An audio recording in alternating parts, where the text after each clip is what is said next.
লেবুর ডাল। প্রথমে মসুরির ডাল কিছুটা সেদ্ধ করে নিয়ে তারপর ডালটা ভালো করে কাঁটা দিয়ে ঘেটে নিয়ে কড়াইতে শুকনো লঙ্কা 5 ফোড়ন দিয়ে ডালটা আমি দিয়ে দিয়েছি। এখন ডালটা ফুটছে। এবার আমি এর মধ্যে দিয়ে দেবো কিছুটা লেবু, গাছ থেকে আনা টাটকা লেবুর রস। লেবুটা কেটে রেখেছি। এটা রস দিয়ে সুন্দর একটা গন্ধ বেরোবে আর লেবুটার টক স্বাদ হবে।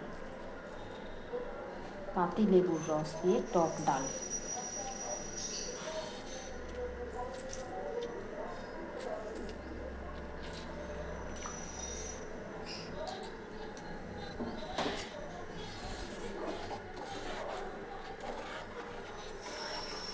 সুন্দর একটা গন্ধ বেরিয়েছে। আর আর একদিকে লেবু ডালটা তো লেবুর রসে টকও হয়ে যাবে। পাতিলেবু তো খুব উপকারী, তাই পাতিলেবুর রস দিয়ে ডাল বানালে খুব উপকার।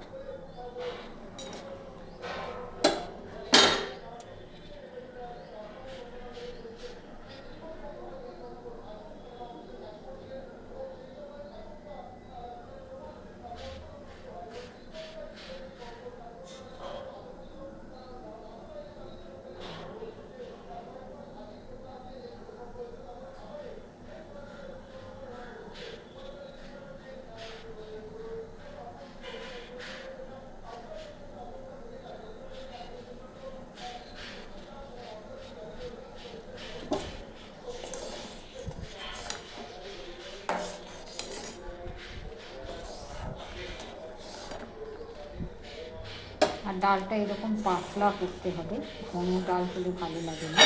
মুসুরির ডাল পাতলা খেতেই ভালো।